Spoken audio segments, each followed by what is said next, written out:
Good morning. It's Friday, the 28th of June, and this is Govindraj Ethiraj broadcasting and streaming in transit right now, but usually headquartered in Mumbai, India's financial capital. It is a short edition as I am in transit, so here goes. The take. Are Indian companies stepping up overseas bets? Aditya Birla Group is investing about $50 million to build a new chemical plant in the United States in the heart of its oil refining region. Its project will involve a state-of-the-art advanced materials site on 35 acres in Texas state, an area that's home to some of the country's biggest refineries and petrochemical complexes, according to a statement released on Tuesday and reported by Bloomberg. Now, the Birla Group, by the way, claims more than $15 billion of assets in the United States via, I'm guessing, large acquisitions like Novelis, Arelis, and Birla Carbon, the first two in aluminum, amongst other metals. SR Group, meanwhile, said it would invest around $4 billion in Saudi Arabia for a steel plant to build a low-carbon steel plant to produce 4 million tons per year. Now, this announcement first came late last year, but it seems to be gathering steam now. Final approvals are yet to come, but this is an interesting comeback for SR, which had to sell or surrender to bankruptcy court its oil refining and then separately its steel businesses in 2017 and 19. That's oil was sold to Rosneft and the steel business was sold to ArcelorMittal through bankruptcy court. SR also has an oil refinery in the United Kingdom in which it is said that it's spending about $2.4 billion in decarbonizing, even as it invests $1.2 billion for a green ammonia plant in India. Tata's, by the way, had announced a few months ago that they're investing about $5 billion for a gigafactory or battery plant in the UK for about 40 gigawatts, which is, of course, connected to the fact that they own Jaguar Land Rover there. Now, before I come to the point for today, the early to mid-2000s were a heady period which saw multi-billion-dollar acquisitions. The biggest ones were, for example, the acquisition of marquee brands like Jaguar Land Rover by the Tata Group from Ford in June 2008, or much earlier, the Tetley Group by Tata's again, and Tetley is Tetley Tea. That was around 2000. The Birlas acquired the aluminium major Novelis in 2007. So you must have guessed it. Many of these big cross-border acquisitions happened around that time. That's 2000s, mid-2000s, as Indian industry looked for growth and growth outside. And remember, this was a time the rupee was strong and the mood was optimistic and the sense of feeling global. At one level, nothing much has changed. Indian companies continue to explore opportunities outside as they come and are in the fray. Do note I'm sticking mostly to manufacturing examples and not some totally inexplicable and, of course, misguided overseas thrusts by just off-the-block venture-funded companies. Now, there are some shifts, though. One, of course, is that there seems to be a slight pickup in intensity or scale in the last year or two in terms of investments overseas by Indian companies, at least as evident from the examples I noted. Now, this also suggests that while there are many opportunities in India, there are newer ones opening up overseas even now, which is making business leaders turn their gaze westward with fresh rigor. And it's mostly west right now. The most significant one is this. Indian companies are investing both in India and overseas, just like, for example, let's say some of the Asian multinationals are, like Samsung or LG. European and American multinational companies are also continuing to invest into India, like, for example, auto companies from Europe or the technology majors from the United States. The interesting thing is that despite the increased protection and slowdown, thanks to a slowdown in globalization overall, India Inc. continues to be part of the club of companies or corporations which are investing globally and continue to. Now, the pullback in globalization in itself might have led to raised tariffs and greater protection, or the other way around, or shutting out some industries for some, but it's not affected Indian companies' appetite for growth. I obviously quoted the big examples, but there are smaller ones. Like, for example, Forbes Marshall, a process industry equipment supplier, which set up a steam factory in Singapore in 2021. And that's obviously through COVID. Now, there are many, many more. The experiments of the 2000s did not, by the way, turn out well for many companies. Many Indian companies, for example, struggled with their overseas investments, including because of tough times economically, as well as specific on-ground issues like unions. But the larger point is that globalization as a theory or concept seems to be still alive and strong, at least using this lens, which is good news for Indian businesses. And now on to our top stories and themes for the day. The stock markets crossed 79,000, hold at higher levels. India's savings levels are falling. Water shortages could hit sovereign ratings, says Moodys, and a heatwave impact analysis. And investors are questioning the transparency of some fintech platforms.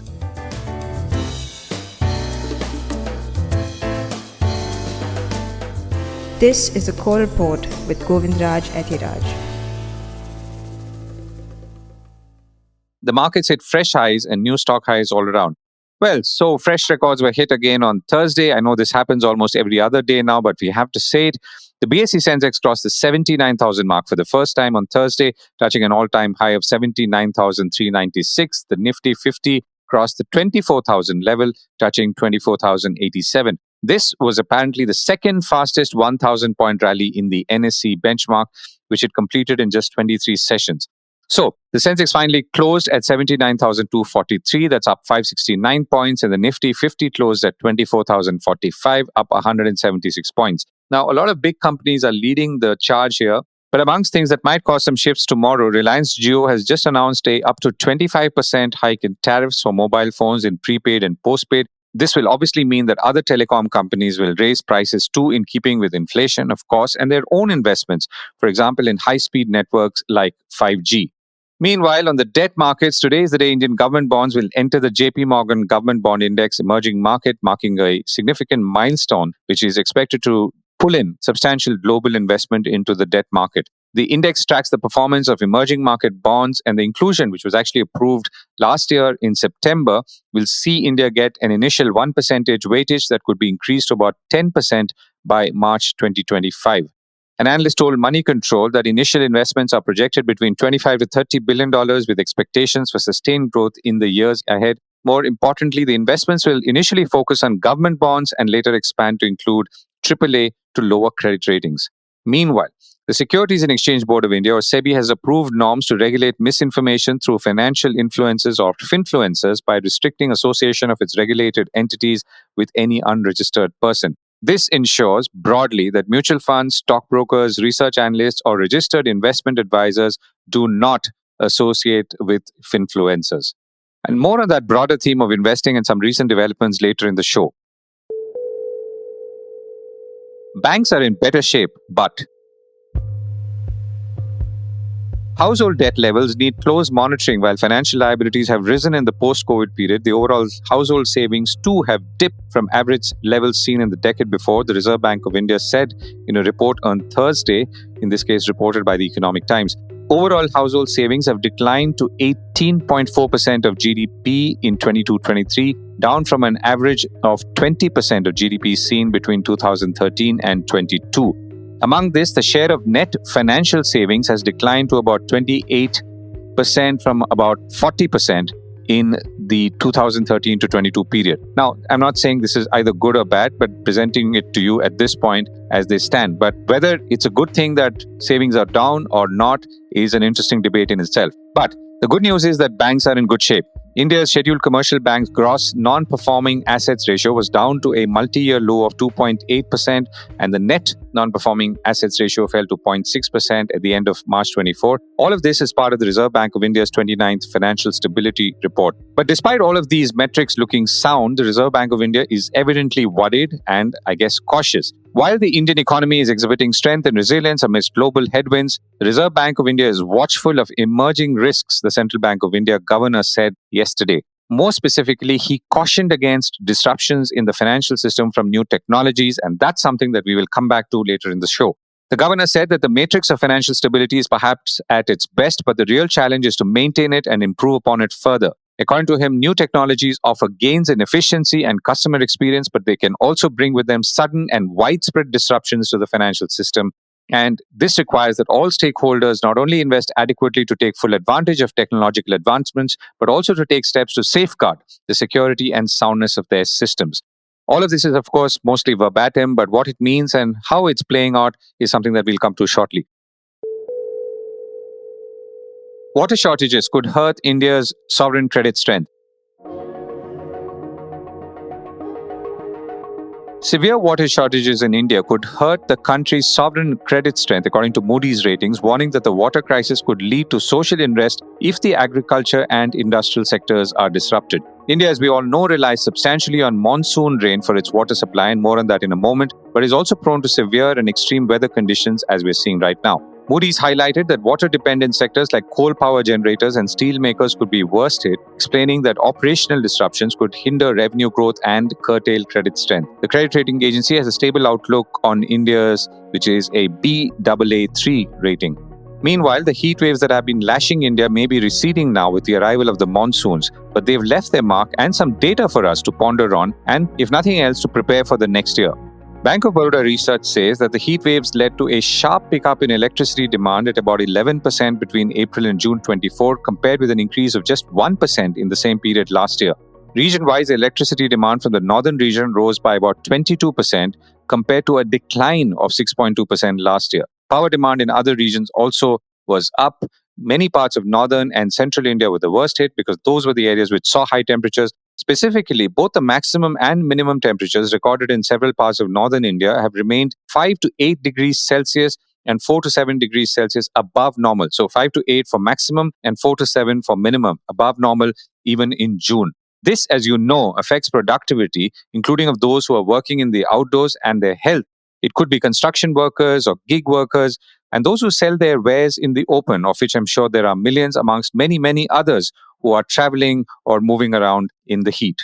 Bank of Baroda research also says that while there was an early onset of monsoon over the southern part of the country, the progress and spatial distribution has not been even. For the country, the southwest monsoon is 19% long period average right now. The only good news, if you want to call it that, is that production of items such as ice cream, air conditioners, and refrigerators quite predictably have seen a pickup in April 2024, according to that research report. And of course, finally, vegetable prices have been spiraling out of control, including the top items. If you didn't know top, it means tomatoes, onions, and potatoes, whose prices have been significantly volatile and whose volatility increased in that April to June period.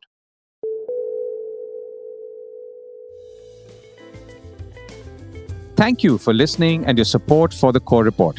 We've been streaming for a year, and we think this is a good time and ripe for a quick feedback from you on what we can do new and better on this podcast. And thank you, as always, for some good critical feedback. The link to a short survey is in the show notes.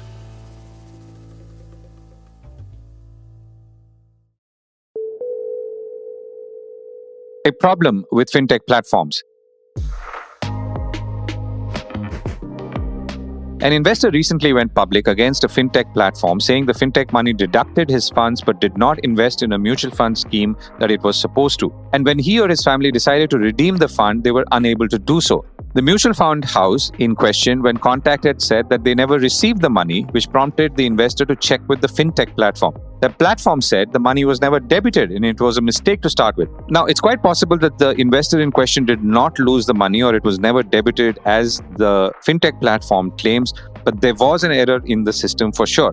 So when errors like this happen, the question obviously is, what other errors are there and do I even know about them? And my own conversations with investors who use fintech apps suggest that they're often suspicious of whether their funds are where their app tells them they are. Now, since the app is only an intermediary, then what if something similar has happened as outlined above? In overheated markets like the one right now, everyone wants to trade quickly and see the outcome of it equally fast and, of course, be able to check portfolios and so on. But if you want to be sure, then perhaps you have to make a little more effort, is my understanding, and also be careful about who you invest through. And if you're comfortable with intermediaries whose key offering is speed and efficiency at this point, or at least a feeling of it. So I reached out to Krishan Mishra, CEO of the Financial Planning Standards Board in India, a global organization which sets financial planning standards and certifies financial planners. And I began by asking him what could have happened in this case we just outlined, and of course the larger lessons and takeaways. Practically, I'll talk about a couple of points here. When we invest with a bank or through a bank or a fintech company, we have to believe and trust on them for the long-term kind of an approach. Mostly what happens is, as and when we invest in the market for, say, mutual funds or the SIPs, which are available right now, sometimes what happens is your money gets debited from your account today and it might reflect tomorrow.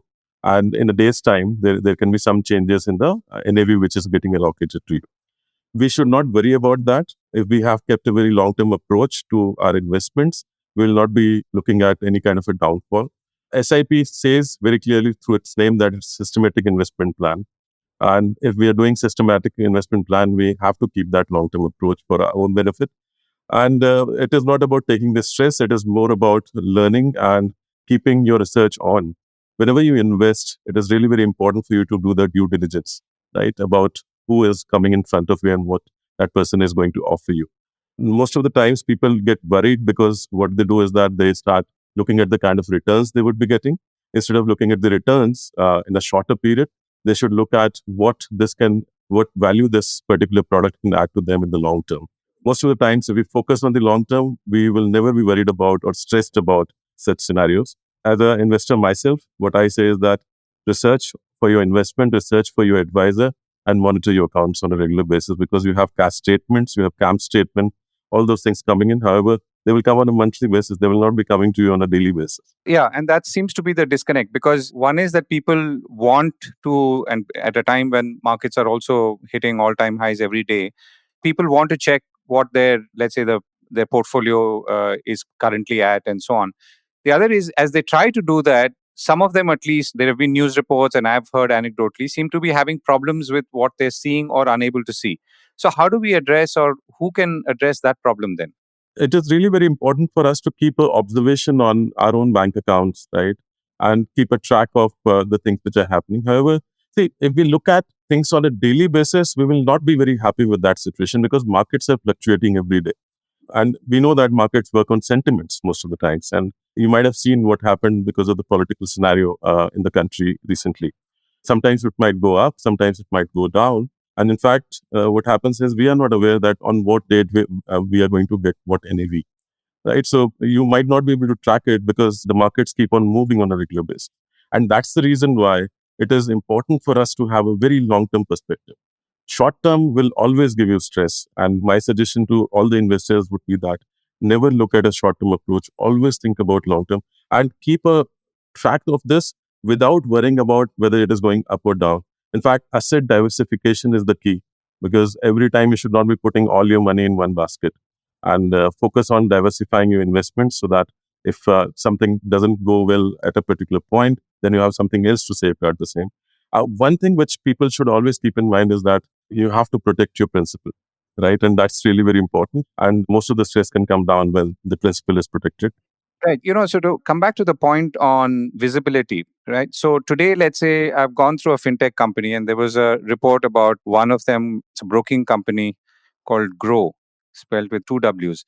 Now, the specific details, I mean, the investor says that I put money and it doesn't show up. Grow response says that no, there is no problem. The money was never debited from your account, but there's some error somewhere. So my question really is not so much about this particular case, but how do I, as a consumer or an investor, empower myself in a way that I can access the details of my investments at source without having to rely on the intermediary that I might have used to speed up an investment at a certain point of time? Yeah. I think, see, whether it is about any organization which is into the fintech, one good thing, Govind, is that most of the organizations, and in fact, our regulators, are ensuring that there's a lot of transparency in terms of whatever happens in the markets. Practically, your statements are available to you on a regular basis, right? And you can very well go and check your folios. I'm sure people are aware about their folios whenever they invest in the market. So there's a folio which gets generated. This folio is like your bank account number, and you get all the information on what transactions you did and how it is moving. It is always a good idea for us to keep that track. However, see, what happens is we should keep a track of when the money is getting debited, because we should not be focusing on the returns immediately. So if we are just taking care of that and we are aware that money is getting debited on time, we'll not be facing any kind of a difficulty. And I know that sometimes what happens is, as I mentioned to you, that the money might get debited today. However, the allocation happens tomorrow, because it will happen as per when the market opens, right? So, for example, it got debited at 8 p.m. in the evening. It's not necessary that you might get the NAV for today. You might get the NAV for tomorrow. That doesn't mean that your investments have been lost completely or your money has been eroded. So if you are very clear about how this transparency is working in your favor, I can very well talk about one thing, that the regulator, which is SEBI, has ensured the right points as well as the right transparency in terms of your statements, etc. Keep a track of that and don't worry about the investment and the returns immediately. Whenever people do that, they always face a difficulty. And my suggestion would be, always talk to a qualified professional, a certified professional who can give you the right advice. Don't just believe on everyone or on the people who can give you a short-term advice for your gains. In fact, if somebody is coming to you and saying that you will gain a lot of money within a short period, don't believe them. Sometimes we trust such people and we actually erode whatever we have generated for so many years. In terms of methodology of investing, so what would you recommend? So obviously there is an allure to using, let's say, a fintech intermediary because it's an app and we're all used to apps, and you punch a couple of buttons and then the money is debited from your account. You are the owner of some new mutual fund or a stock. And all of this sounds very simple till obviously you have a situation like Grow where suddenly you seem to feel that there is a discrepancy between your bank account or what you thought you invested in versus what you're seeing on a statement. So what's the way, I mean, how could, let's say, a conservative investor then manage her or his investments? When we look at any kind of investment, as I said, it is more about identifying your own risk tolerance level first, right? You should know that how much risk you will be able to tolerate. And this can only come out of the kind of income you're generating and the savings you have. Because investments will always come out of the savings that we have created. And most of the times, we tend to focus on what we will be getting tomorrow or the after tomorrow. What we have to do is that once we are able to understand our risk tolerance level and a period of time, because time value of money and the advantage of I would say, the compounding method which comes in front of us will give us returns only when it is for a longer period of time. The second thing, which is really very important, is that research about your investment, the products that you are going to invest on. Always look at the asset diversification. You have various asset classes. You should focus on diversifying your investments from bond to mutual funds to ETFs or maybe insurance. Whatever you're doing, always try to diversify your assets. Always focus on talking to the right person, because if you're not talking to the right professional or the advisor, you might be getting into trouble, whether in short run or the long run, both the times. The other thing which is really very important is that we need to monitor what we are doing. Monitoring does not mean that we need to do a micro level monitoring. It has to be macro. And we should not worry about the returns on a shorter period. Again, I'm talking about it because most of the times this kind of a stress or problem arises in front of us because we worry about the returns tomorrow. The other thing is that we need to be very clear about where we are investing, right? And you have got various types of financial products which are available in the market currently. It is always a good idea for us to do our own due diligence and research on those products before we invest into them. Also, look at the kind of fee which is being charged. We know that for mutual funds, etc., we have got fee and expenses, which is very transparently available in front of us. We should definitely check on them and take a call. And very, very important thing which we have to look at is that we should not be getting into any kind of a fraudulent, you know that there are cyber crimes and other things which are coming in front of us, and there's a lot of risk involved there. These kind of situations come in front of people when they actually look at a short-term gain. And I have seen so many cases wherein people have suffered. So it's a better thing for us to look at all the red flags before we invest. And this can happen only when we do our own due diligence. Krishan, what you're saying, therefore, is basically slow down. And once you slow down, you will also automatically, go for options which are, let's say, maybe more sturdy or more reliable, where you yourself would be convinced of their transparency or visibility. Have I got that right? Yeah, that's right. And also, Govind, one thing which is really very important is we have got so many influencers available in the market who try to give us advice. We should not trust everyone straight away on the face of it, right? Whether it is YouTube, Instagram, so many places, so many people will come and lure us with so many offers. We should not trust them. It is really very important for us to ask the background of the professional and check the background. Are they actually qualified enough to give us that advice? I can tell you that my experience is that most of the people who give us investment advice are the ones who have never invested themselves. Got it. Okay. So if today, let's say someone has a problem and they're unable to, let's say, satisfactorily find a resolution to their problem on, particularly when dealing with, let's say, an intermediary or a fintech intermediary, many of whom, it's difficult to trace them down. I mean, you don't know where they're sitting. It may be in some corner of Bangalore or somewhere else. What is the option available to them if they're, for whatever reason, they're not happy with what they're seeing, they suspect that something has gone wrong, and then they want to find a solution? Yeah, and this is really very important. Again, Govind, that consumer rights are there to be protected. And I think the regulator has ensured that we have ombudsman to support for these kind of situations. We can always file a complaint.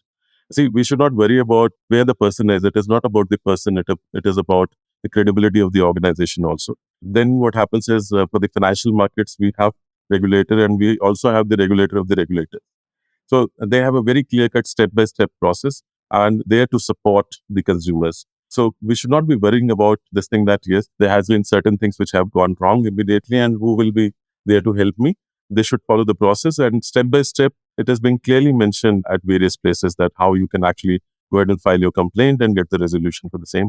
The regulators are very clear that they would like to give us the right response at the right time. They will not delay this. And there's a fast track process also there. So consumers should rest assured that the regulators are there to protect and their consumer rights, their investment rights, and they will not be getting into such troubles. Only thing is that we have to follow this caveat that whenever we invest in the markets, right, there's a risk which is involved.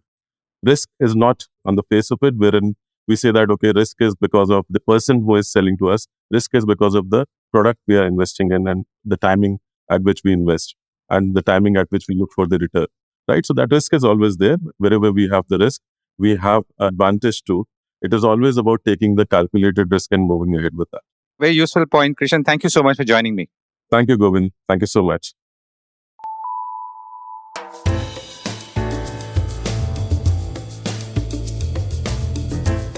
That was the core report with me, Govindraj Ethiraj.